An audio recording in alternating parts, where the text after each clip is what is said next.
So I have an aunt and she bought a OnePlus 7T, blue in color and 256 GB in space and hence in price. And I got to spend 2 days with it. She was actually generous enough to give me that time with the phone so that I could make this video. And this is not a full review by any means, obviously. 2 days do not yield a full review. Plus it's also completely unnecessary at this point in time. But there are a couple of things that I want to share and I think you'll enjoy listening to them.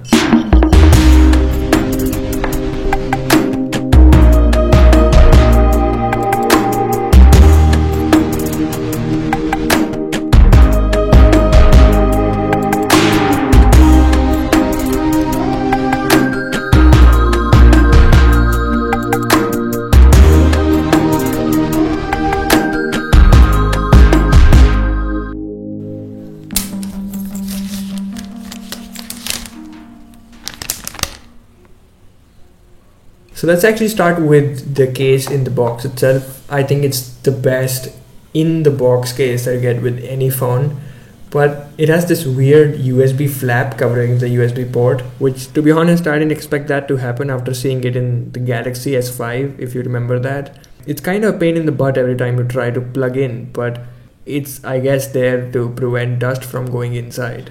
But the highlight of the phone is that 90 Hz refresh rate, which to be honest, I didn't notice at first. It kind of felt like the same 60 Hz phone that we have been using for the longest time, like my iPhone 7, which happens to be my daily phone. I did realize the difference when I switched to 60 Hz in the settings, but I'm not sure if I would have noticed that had I not done that. And I think that's mainly because there's not much to do with it, not many apps supported, not many games supported. The ones that do might not be appealing to you. So 90 Hz, like as much as I was excited for it, it didn't really meet my expectations and kind of leaves me both excited and doubtful for 120 Hz. 120 Hz is going to be supremely better than 60 Hz. It's going to be double as smooth, so that's exciting. But then it's also going to be marginally better than 90 Hz, just how 90 Hz is marginally better than 60 Hz.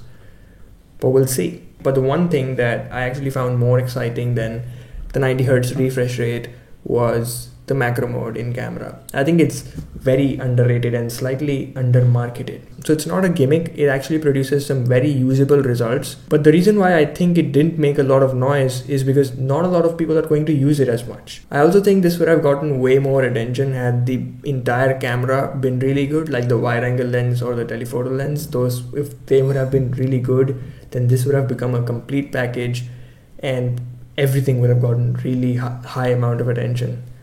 But that didn't happen, but I'm not disappointed.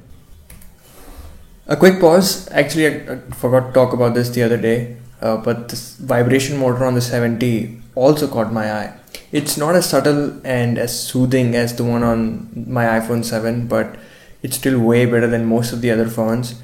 And it's also not omnipresent in Oxygen OS, which is kind of disappointing. So I actually manually added it everywhere I could, like in the keyboard. So now I enjoy it a lot. Now back to the video.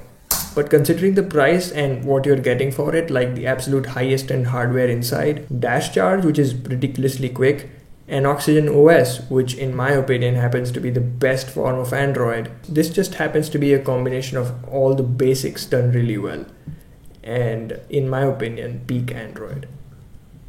I hope you enjoyed the video. I'm focusing on short form content these days and I hope you liked it. If you did, feel free to subscribe and turn on the notifications. Talk to you in the next one.